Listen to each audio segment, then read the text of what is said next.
პოდკასტ პოინტი წარმოგიდგენთ.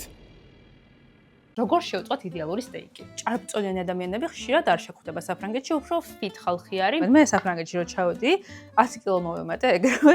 კი უკვირდათ რატო არ ჭამს ეს გოგო ბავშვს უმარა და რო ნახე ჩემი მომატებული კილოგრამი, მითხრეს კაი არ გინდა შვილო.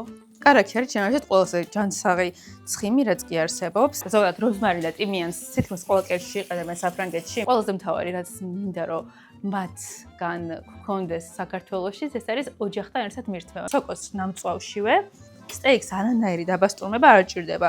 ზოგადად ფრანკები მირთმევენ medium rares. ფრანგულად ქვია saignant. როზმარინი და შაფი არის სასაული. თქვენ შეყვარებულს თუ მზადებთ, პირველად უნდა გაასინჯოთ რაღაცა. და გინდათ რომ მართლა შოქში იყოს, შევწვათ ხორცი. ხორცს ნამწვავშივე მოვსადოთ უგემრიელი სოუსი. აღოზე. ანუ უნდა მოურწყათ ჩვენი სტეიკი ყარაქით. ნახეთ რა ლამაზია. ესე ჩვენი იდეალური medium rare. ფრანგული ბისტროს უგემრიელესი კერძი. Voilà.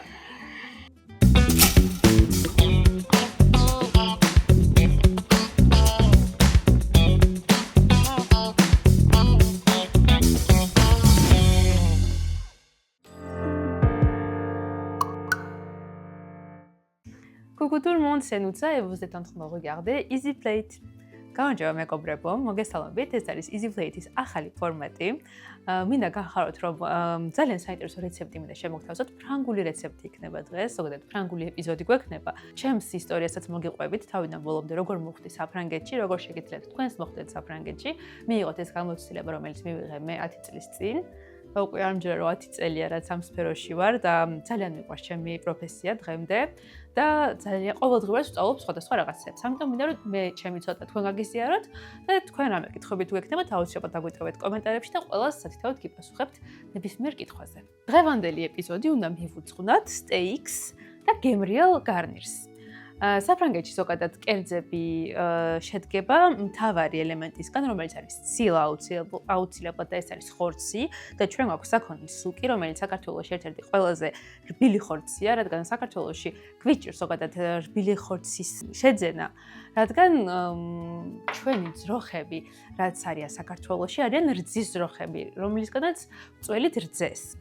და შემდეგ ეს ძროხები ზოგადად საფრანგეთში ცალკე არიან რძის ძროხები, ცალკე არიან ხორცის ძროხები.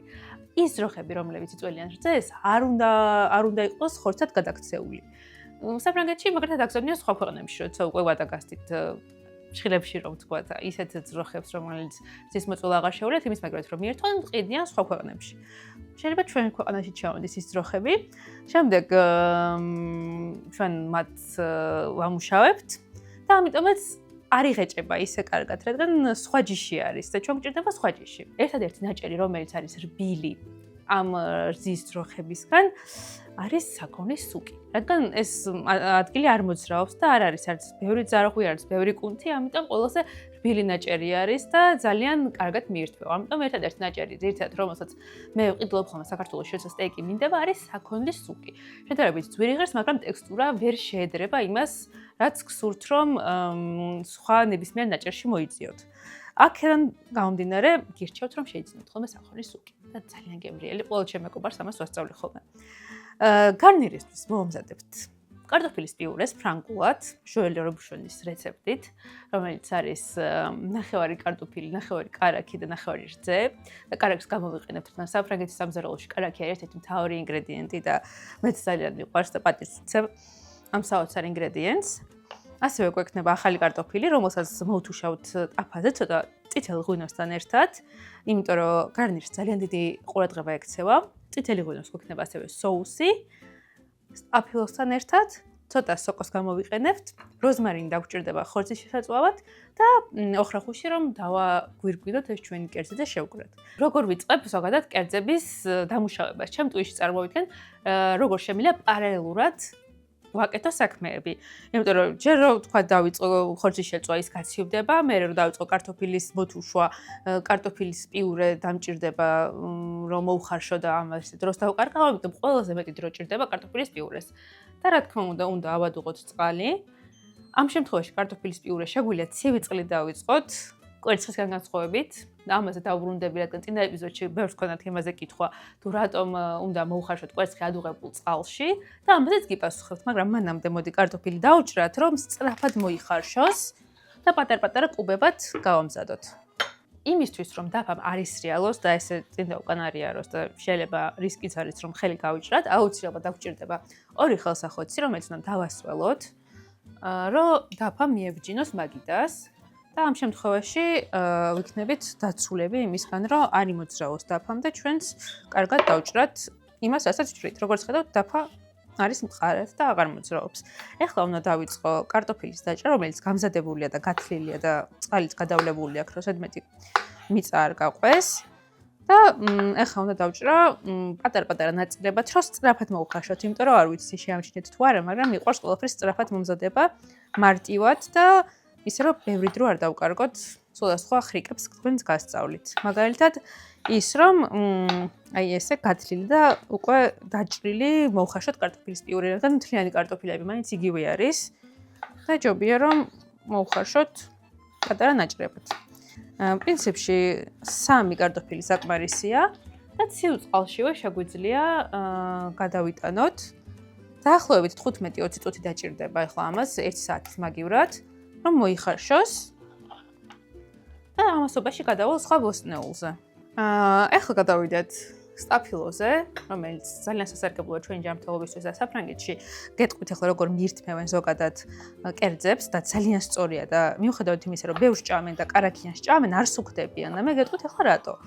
იმიტომ რომ საფრანგეთში აქვთ ეგეთი კულტურა, დაბადებიდან ადამიანები ყოველთვის ერთი და იგივე დროს მიირთმევენ და მთელი საფრანგეთი გაგიკვირდებათ თუ არ გაგიკვირდებათ ისვენებს ჭამის დროებზე. წარმოვიდგინეთ, რომ საქართველოში იყოს 1 საათი გამოყოფილი ჭამისთვის და ყოველი ესეთი 1 საათი ადამიანები ისვენებდნენ და ერთმანეთს ეუბნებოდნენ გემრიელად მიირთვით, იმიტომ რომ ყველა ამიცით, რომ ჭამის დროა. და ეს დროები არის დილის 9 საათი და ყველა მიირთმევს დილის 9 საათზე საუზმეს, თუ არა და 7-ზე ან 8-ზე გააჩნია ადამიანი სკოლაში დადის თუ სწავლობს თუ სამსახურში მიდის, 9 საათზე ყველა მიირთმევს საუზმეს, საკმაოდ ნაყოფიერ საუზმეს და ესეც დატვირთულ საუზმეს, რადგან დილას ყავს ენერგია. ეს შეიძლება იყოს კრუასანი, შეიძლება იყოს ესეთი გახუხული პური, ჯემთან ერთად, კარაქთან ერთად, თაფლთან ერთად და ცხელი შოკოლადი, ან ყავა, ან ჩაი. მაგრამ შაქარს აუცილებლად იღებენ დილაობით, რომ ენერგია ჰქონდეთ, რაც არ უნდა გასაკვირი იყოს. ეს დავჭერეთ ჩვენი სტაფილო, რომელსაც მოვთუშავ ტაფაზე, ცოტა ღვინოსთან ერთად. ეხლა გადავალ ახალ კარტოფილსა და ამასაც გავჭრით, ცოტა სქელი და დიდი ახალი კარტოფილია. უფრო მიყვარს პატარები რო არის ხოლმე, მაგრამ ესეც გამოდგება. და ყველა ისეთი ბოსტნეულია, რომელიც შეგვიძლია ერთად მოვთუშოთ. შემდეგ მიირთმევს მთელი საფრანგეთი 12 საათზე, და ესეც ძალიან საინტერესოა. 12 საათზე, როგორც სკოლები, ასევე სამსახური რესტორანშიც კი ყველა ადამიანი იღებს თავისთვის დროს, გამოყოფს ამ დროს, რომ მიირთმონ. თუ შევხვალ თქვათ მაღაზიაში ან აფთიაქში და 12 საათია, ყველა გეუბნება გემრიელად მიირთვით, იმიტომ რომ იციან, რომ ეს არის შესვენება და ყველა ამ დროს მიირთმევს და ძალიან საინტერესოა, რომ რესტორნებიც კი 12 საათზე იხსნება. თუ გინდა რომ მიირთვა 12-მდე რესტორნები ღია არ არის და ესეც ძალიან საინტერესოა. შემდეგ აქვთ ხემსი და ხემს ყველა მიირთვით 4 საათზე და 4 საათი არის ხემსის დრო და ესე 4 საათი რო გითხრა საფრანგულად გეთხოვ, ნიშნავს რომ ანუ შენი 4 საათი შეჭამე? ესეთ რაღაცას გეუბნებიან. და რეალურად ეგ ნიშნავს რომ დესერტი ჭამე ან ხემსი გქონდა? და ამ დროს მიირთმევ ხოლმე დესერტ შეიძლება იგივე ისევ კრუასანი იყოს ან პეონ შოკოლა ან ხილი ან იოგურტი, მაგრამ რაღაცას მიირთმევ რომ სადილს და ვახშამს შორის გქონდეთ ეს 4 საათის შესვენება. ხოლო შემდეგ საღამოს 7 საათზე ისევ მიირთმევენ ვახშამს და ეხლა ჩვენ უფრო ვახშმის კერძი გვაქვს აქ, რომელსაც ვამზადებთ და ეგეც სასწაული არის, რადგან ძალიან ბევრს მიირთმევენ. მე საფრანგეთში რო ჩავედი, 100 კილო მოვემატე ეგრევე, იმიტომ რომ მაგათნაირად ვიკვებებოდი. ოღონდ აი მართლა არ ვაჭრებ, ზედმეტ არაფერს არ მივირთმევდი, ზუსტად მაგათნაირად ვიკვებებოდი და ისინი იგივე ტონად რჩებოდნენ, ხოლო მე მოვემატე 10 კილო. მე მოვჭი აღარ ვჭამდი ვახშამს. კი უკვირდათ რატო არ ჭამს ეს გოგო ვახშამს, მაგრამ რო ნახე ჩემი მომატებული კილოგრამი, მითხრეს კაი არ გინდა შვილო. ამიტომაც ხო, ვახშამი ჩემი არ არის. ხო და ისინი მიჩვეულები არიან ბავშვობიდან ესე რომ მიირთმევენ, ამ კალორიებს ეჩვევა ორგანიზმი და ძალიან კარგი აღნაგობა აქვთ. ესე იგი, რო ვთქვა, ჭარბწონიანი ადამიანები ხშირად არ შეხვდება საფრანგეთში, უფრო fit ხალხი არის, იმიტომ რომ ვარჯიშობენ, ყველა რაღაც სპორტით არის დაკავებული, დიდი თუ პატარა და ძალიან კარგი ცხოვრების სტილი აქვთ და ეს საათობრივი კვებაც მე მგონი ძალიან ეხმარება მათ, ამიტომ ჩემი აზრით რომ მიუბაძოთ. და ყველაზე მთავარი რაც მინდა რომ მათგან გქონდეს საქართველოში, ეს არის ოჯახთან ერთად მირთმევა, იმიტომ რომ ყოველ ჯერზე 12 საათზე და 7 საათზე სკოლაში ხარ თუ სამსახურში, ხალხი სახლში მიდის, რომ ერთად მიირთო ერთ მაგიდაზე კერძები, აქვთ ხოლმე ანტრე, რამე სალათი, შემდეგ მთავარი კერძი და დესერტი აუცილებლად და საღამოს თუ უფრო მეგობრებთან ერთად არიან, უფრო გრძელი ვახშემია და ამაზეც მოგიყვებით. ეხლა დაგვჭირდება ერთი ტაფა. სადაც უნდა მოვთუშო ბოსტნეული, გაუცვლი ადგილს. პრინციპში იყოს აქ. და დავიწყებ უკვე ბოსტნეულის მოთუშვას, ცოტა ზეთი დაგვჭირდება, იმიტომ რომ კარაქი ზეთის გარეშე იწვება, იმიტომ რომ 14 გრადუსზე მეც რო აცდება უკვე კარაქი თავისი თვისებები ვერ უძლებს მეტ ტემპერატურას და 100 გრადუსზე უკვე იწვება და ხდება თხილის კარაქი და შემდეგ უკვე ეს რძის ნაწილაკები იქცევა დამწვარ ნაწილაკებას და არც ისე გემრიელი არ არის. ამიტომ აუცილებლად ზეთით უნდა შევწყოთ ხელი, იმიტომ რომ ზეთი ბევრად უფრო მაღალ ტემპერატურას უძლებს. ეხლა როგორც ხედავთ, გადავიტანე ტაფაზე ზეთი და დავუჭრეთ ცოტა კარაქი. კარაქი არის ჩემთვის ყველაზე ჯანსაღი ცხიმი, რაც კი არსებობს, იმიტომ რომ კეთდება რძისგან, პირველ რიგში არ არის რაფინირებული. აქვს ძალიან კარგი სუნი და საოცარი გემო. ჩვეულებრივ ზეთთან განსხვავებით, მაგრამ საჭიროა ორივეს შერწყმა იმისთვის, რომ გამოგვივიდეს იდეალური კერძი. ეხლა მე დავიწყებ პირველ რიგში სტაფილოთი. შემდეგ სტაფილოს დავუმატებ კარტოფილს. ეხლა ამ ყველაფერს შევასუნერებ გემრიელად. დავაყაროთ მარილი, პილპილი და სხვადასხვა გემრიელი რაღაცეები.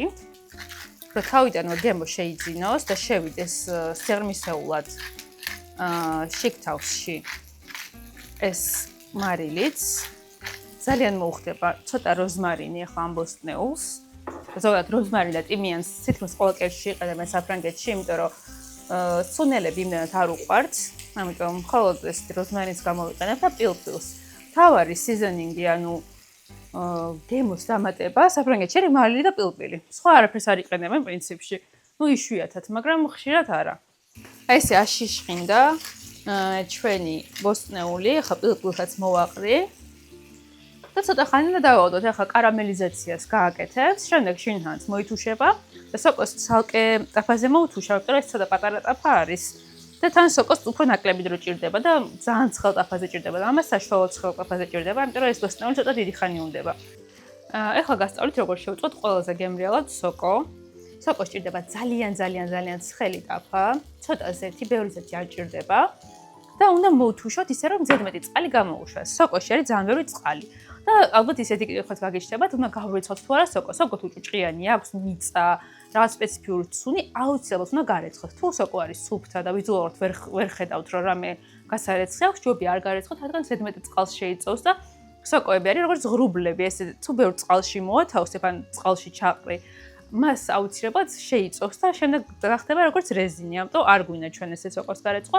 თუ მაინც და მაინც აქვს ზედმეტი რაღაც ჭუჭყი, ცოტა გამდინარე წყალში ნელ-ნელა უბრალოდ მოაშორეთ რაიმე სუფთა მაგალითად ღრუბლით, ან რაიმე ჯაგრისი თუ გაქვთ სახლში, რომელიც არის სუფთა, ამ ჯაგრისით მოაწმინდეთ ცოტა წყალთან ერთად ეს ზედმეტი ჭუჭყი. ამაზე მეტი სოკოს არ ჭირდება, იმიტომ რომ როგორც გითხარით, მე წყალს იწოვს და აი ესე ვეღარ შეწვავთ. ეხლა ეს ჩვენი გასკურა კარგად უნდა გავაცხელოთ. ჯერ არ არის ცხელი, უნდა იყოს სპეციალური ხმა. და ამას ქვია მაიარდის ეფექტი. როცა ჩვენ მაღალ ცეცხლზე ვთუშავთ რაიმე ხორცს ან ბოსტნეულს და ის ფერს იცვლის და კარამელიზაციას ახდენს და მასში მყოფი შაქრები გამოიყოფა, ამას ქვია მაიარდის ეფექტი და ეს გვჭირდება ჩვენ თითქმის ყველა მომენტში, როცა ვთუშავთ ან ვწვავთ რაიმე კერძს. ახლა ცოტა ზეთს დავამატებ, იმიტომ რომ ეს ტაფა ცოტა მშრალი არის. და როგორც კი გაცხელდება, ეგრევე გადავიტან სოკოს. სოკოს შემდეგ უნდა მოვზადოთ მოდი სოკოს ნამწვავშივე შევწვათ ხორცი და ხორცის ნამწვავშივე მოვზადოთ უგემრიელი სოუსი. სოუსის ბაზა იქნება წითელი ღვინო, რომლის ალკოჰოლიც უნდა ამოვაორთქლოთ და დავტოვოთ მხოლოდ მისი გემრიელი თვისებები და ეს არომატი ალკოჰოლის გარეშე. მოდი შევხედოთ ბოსტნეულს რა შვება. ეხლა თავი რო დავაფარეთ, მოითუშა. ახლა დავმაჩვენოთ. ჩვენ გვინდა რომ ეხლა ეს კარგად მოითუშოს, ცოტა კარგთან და ეს ორთქლი რო გამოიყო, თითქოს მოიხარშასავით. როგორც კი დარბილდება კარგად, შემდეგ მოვხდით თავსახურს და დაუბრაწავ ლამაზად. ეხლა ჩვენი ტაფაც მზად არის, როგორც ხედავთ, ძალიან გაცხელდა და ამ ცხელ ტაფაში გადაგვაქვს სოკო. სოკო, რომელმაც უნდა გამოყოს ზედმეტი წყალი, კარგად დაიბრაწოს და შემდეგ, და იმისთვის, რომ კარგად გამოყოს წყალი, ჩვენ მას უნდა დავუმატოთ მარილი. მარილს რო დავუმატებთ, უფრო კარგად გამოუშვებს ზედმეტ წყალს და უფრო ლამაზად დაიბრაწება. ესეთმეტი რაღაცები ავიღოთ, რადგან ყოველთვის მუშაობთ სუფთად და უკვე გავამზადებ ინგრედიენტებს соусისთვის. ხორცისთვის დაგვჭირდება მარილი და პილპილი, როგორც ფრანგული საბაზისო სანელებლები, ასევე ცოტა ნიორი, კარაქი, ზეთი და როზმარინი. და როზმარინის არომატი გვაძლევს რაღაც საოცარ გემოს. ამიტომ აუცილებლად არ გამოტოვოთ ეს ნაწილი, თუ ეზოში ზრდით, სადმე შეგხვდებათ ბუჩქი, 1-2 კონა წამოიღეთ. ეხლა დაგვჭირდება ჩვენ 1 კბილი ნიორი, საკმარისი იქნება 1 სტეიკისთვის. და აქვე გეტყვით, რომ თუ ხორცი არის აი ესეთი წითელი, ნედლი, გემრიელი, სტეიკს არანაირი დაბასტურმება არ ჭირდება. თუ თქვათ ეს არის ღორის ხორცი და წვადისთვის ამზადებთ, კი შეიძლება რაღაც სუნელები მოაყაროთ, რომ უფრო საინტერესო გახდეს, ან აჯიკაში ამოავლოთ, მაგრამ ესეთი ხორცი, რომელიც ისედაც იდეალურია, ნამდვილად არ ჭირდება არანაირი ზედმეტი დანამატი. რადგან მხოლოდ მარილი და პილპილი და თავისი გემოა, ეს როზმარინი არის რაღაც სასწაული. ჩემი საყვარელი კერძია, რომ მკითხო რომ ცხოვრების ბოლომდე რა შეიძლება მიირთვა ყოველდღიო, ალბათ არის აი ეს კერძი ზუსტად, იმიტომ რომ ძალიან ჯანსაღია, ძალიან გემრიელია და იმდანად მაღალ ცეცხლზე დავდგე ეს სოკო, რომ ეხლა ცოტა წყალი უნდა დავუმატო, რომ ცოტა წვნიანიც იყოს. სულ ცოტა წყალი დავუმატოთ, რომ უფრო კარგად მოითუშოს. ეს ბოსტნეული ნახეთ რა ლამაზად ითუშება.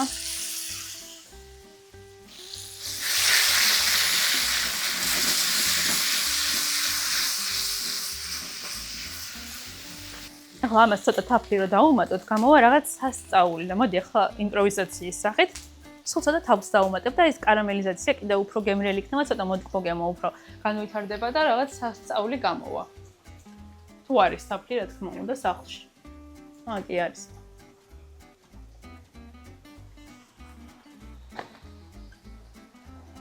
ძალიან კაი თაფლია თან. 1 კოვზი თაფლი, მოც დიდი კოვზი. დავუმატოთ ჩვენს კარტოფილს და სტაფილოს. და ეს მოგცემს კიდევ უფრო საინტერესო გემოს. ისედაც ხედავთ, როგორ ლამაზად ითუშება. სულ ცოტა აკლია და მზად იქნება, იმიტომ რომ ზედმეტად შემწვარი არ გვინდა. სამზარეულოში ზოგადად ინოქსის ანუ უჟანგავი რკინა არის ლითონი თავარი. ამიტომაც თაფლისთვისაც რკინას ვიყენებთ და არა მხოლოდ ყველა ინგრედიენტს თითქმის ვეხებით უჟანგავი სტერილური ნივთებით. ნახეთ რა ლამაზია.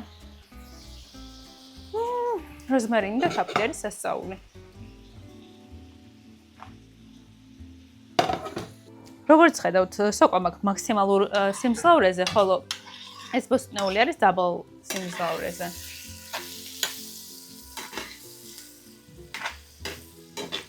რადგან ბოსტნეულები ესე იგივე კონდიციამდე არიან, მისულები ორივე მოთუშულია, ერთად გავაერთიანოთ, რომ ეს გემოები გადაედოს და დავასრულოთ მოთუშვა ერთ ტაფაზე. ხოლო აი ამ ტაფას გამოვიყენებ უკვე ხორცის შესაწყავად. დავუმატოთ. ახლა ვიწყებთ ყველაზე მთავარს, როგორ შევწყვათ იდეალური სტეიკი. დაგვჭირდება ზეთი, ძალიან ცხელი ტაფა, რომ მაიარდის ეფექტი მოხდეს ჩვენს ხორცზე. ხორცს მოვაყარე მარილი და შავი წიწაკა. როგორც კი გაცხელდება ჩემი ტაფა და თითქმის მზად არის, უკვე მოვათავსებ ხორცზე და აი ხმას მოусმინათ, ესეთი ხმა თუ არ აქვს, ეგრევე აიღეთ ხორცი ტაფიდან.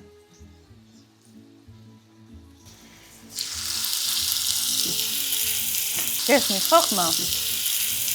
ეხლა ვაცხადოთ დაახლოებით 1 წუთი თვითონ მხარეს, რომ კარგად დაიბრაწოს და ეს წვენი რაც არის შიგნიდან, რაც განაპირობებს სირბილეს და ამ წვნიან სტეიქს, უნდა ჩარჩეს შიგნით, ამიტომაც კარგად უნდა მოუბრაწოთ გარსი, რომ აღარ გამოვიდეს გარეთ და არ დაიწყოს მოხარშვა ხორცმა. იმიტომ რომ ხარშვა თუ ვატრიალეთ, ეგრევე არ გაიკეთებს გარსს და ეს წვენი გამოვა გარეთ, დარჩება ხორცი მშრალი და დიდად არა გემრიელი. ეხლა მხოლოდ ზეთი არის ტაფაზე. ჯერ კარაქს არ ვამატებ, იმიტომ რომ კარაქი მაგრამ მაღალ ცეცხლზე არის, კარაქი შეიძლება დაიწვას, ამიტომ ბოლოში ვამატებ, როცა ცეცხლი შეგვიძლია დავუწიოთ დაბალზე. ეხლა მაღალი ცეცხლი გჭირდება, რომ აი ეს ეფექტი მივიღოთ, როგორც ხედავთ, არის კარგად დაბრაწული ხორცი. ეხლა მეორე მხრიდანაც დაუბრაწავ, მე გვერდებზეც დაუბრაწავ და უკვე შეგვიძლია კარაქი დავამატოთ. ეხლა როგორ გავიგოთ შიგნიდან როდის არის მზად? ზოგადად ფრანკები მიირთმევენ medium rares. ფრანგულად ქვია saignant. ესეთი ხორცი მზადდება დაახლოებით 6-7 წუთში. კარგად რომ მოიბრაწება, შემდეგ დაბალზე უნდა დავტოვოთ. კარაქთან ერთად შეგვიძლია ღუმელშიც მოვასწროთ 180 გრადუსზე 5-6 წუთი და მივიღეთ ჩვენს medium rares. ეხლა დავუბრაწოთ ზედა და ქვედა მხრიდან ხორცი. როგორც გვერდებში დავუბრაწეთ. რომ მთლიანად ეს წვენი გამოუკეტოთ შიგნით. აია. აი ეს ფერი გვჭირდება, რაც მთავარი არის. ახლა როგორი რბილი ხორცია? ეს ნაჭერია რა თქმა უნდა, იმიტომ რომ ყველა ხორცი ესე არ შეიძლება. უნდა იყოს ცოტა ცხიმიანი ხორცი, რომ იყოს ეს სირბილე და სინაზე მასში. ამასობაში ბოსტნეულიც ძალიან ლამაზია, ახლა ცოტა ოხრახულში ჩავაჭრი და მზად იქნება ჩვენი ბოსტნეულიც. დავრჩება პიურე და ეგ არის. მოუჩა ჩვენი კერძი. თითქმის. მოდი სანამ ეს ხორცი იწვება, ვისაუბროთ კვერცხის მოხარშვაზე. როგორც ვიტყვით, ადუღებულ წყალში უნდა მოვაცასოთ კვერცხი, მაგრამ იმ დროს კი არა, როცა დუღს, არამედ უნდა ავადუღოთ წყალი. შემდეგ დავამშვიდოთ წყალი, ცოტა დაბალზე დავუწიოთ. ბუშტუკები რო აღარ იქნება, მაგდროს ჩავდოთ და მე ისევ დაბალ საშუალო ცეცხლზე დავაყენოთ. რადგან ადუღებულია უკვე წყალი 100 გრადუსია, კარგად მოიხარშება კვერცხი. შეგიძლიათ ზუსტი დროის ტაიმერი დაინიშნოთ, მაგალითად 3 წუთი ჭირდება ის, რომ თოხლო იყოს კვერცხი, 6 წუთი არის საშუალოდ მოხარშული კვერცხი და 9 წუთი, 10 წუთი, 9 წუთამდე არის კარგად მოხარშული კვერცხი. 10 წუთის შემდეგ, თუ დატოვებთ კიდევ წყალში კვერცხს, თქვენი კვერცხი გახდება ნაცრისფერი, მწვანე, მოშავო, რაც უკვე აღარ არის კარგი, არის ძალიან მშრალი, უგემური და უსიცოცხლო კვერცხი. და აუცილებლად წყალში მოათავსეთ მარილი, რომ მარტივად გათავოთ ნაჭუჭი. ხა ერთ და ორ კვერცხზე არ მაქვს საუბარი, მაგრამ 10 კვერცხს უხარშავთ და 15-ს გირჩევთ, რომ თუ გათვალინოთ, რომ მარტივი იყოს, აუცილებლად ჩააყაროთ ბევრი მარილი. ეხლა დავუმატოთ კარაქი, ცოტა ბევრი კარაქი დავუმატოთ. რომ უფრო გემრიელი გამოვიდეს. კარაქთან ერთად კარაქი იწვევს არომატებს, ამიტომაც ვუმატებთ ასევე გაწყვეტილ ნიორს, როზმარინს ტაფაში და დაგვჭირდება 1 კოვზი. და უნდა ფრანგულად ქვია აღოზე. ანუ უნდა მოურწყათ ჩვენი სტეიკი კარაქით. ნახეთ რა ლამაზია. ულამაზესია. ეხლა მოურწყავთ ამ ჩვენი კარაქის მუსით, აი როგორც ხედავთ ეს კარაქი არის მუსოვანი. თუ გვინდა რომ უფრო ქაფქაფა იყოს, უნდა დავამატოთ ცოტა წყალი. ახლა მეტყვით რომ ზეთში წყალის დამატება რა არისო, მაგრამ ეს ხრიკი მასწავლეს მიშელის ვარსკვლავენ რესტორანში, როცა პარიზში ვმუშაობდი.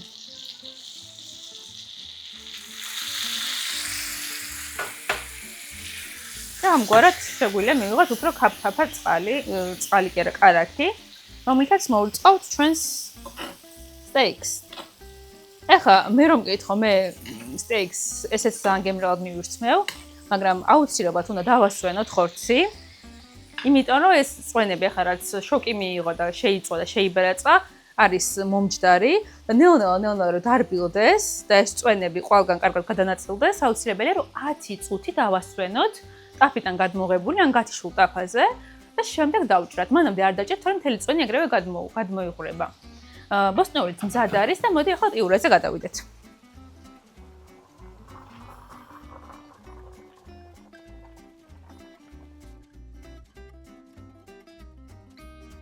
ეხლა გადავუწუროთ წყალი კარტოფილს, რომელიც მოიხარშა.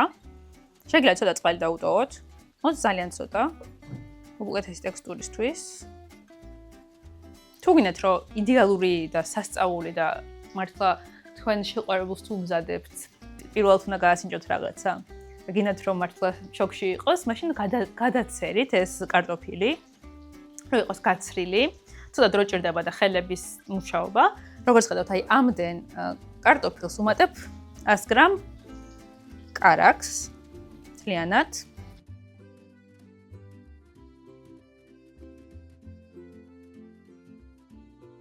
ეს კარაქი ჩადნება შიგნით და ეს ნაღებიც ერთიანი მასა გახდება. არავითარ შემთხვევაში ბლენდერი არ გამოიყენოთ, ამ შემთხვევაში არც ხელის ბლენდერი არ შეიძლება.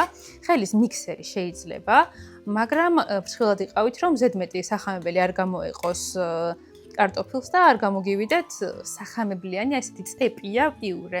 ამიტომ ფრთხილად და ნაზად გააკეთეთ ეს პროცესი.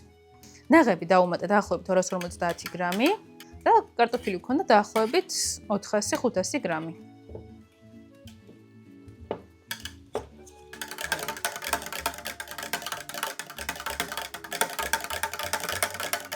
პიურეს ზოგადად შავჭიძაკ არ ჭირდება, მხოლოდ მარილს დავუმატებ.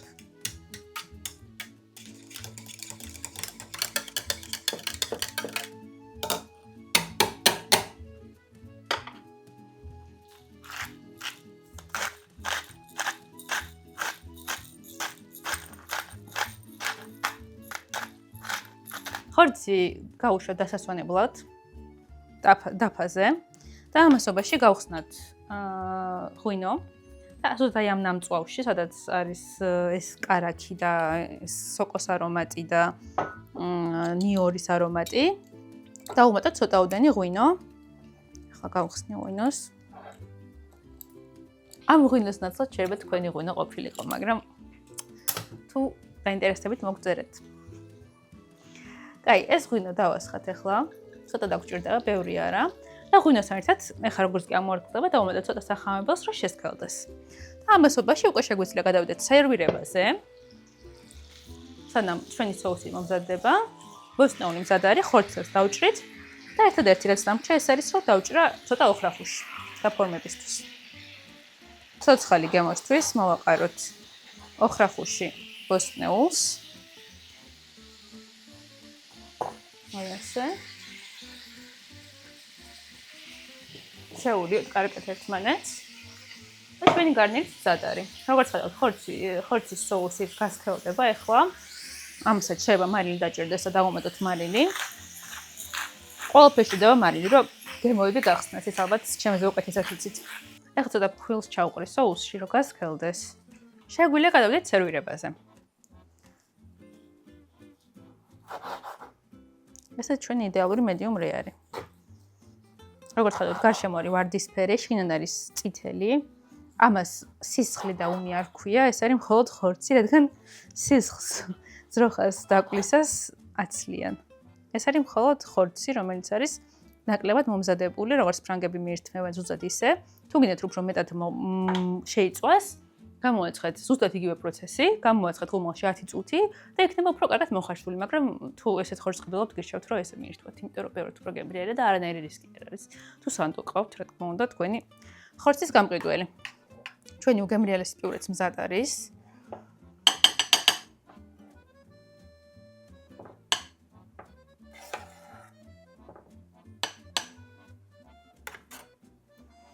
პიურე.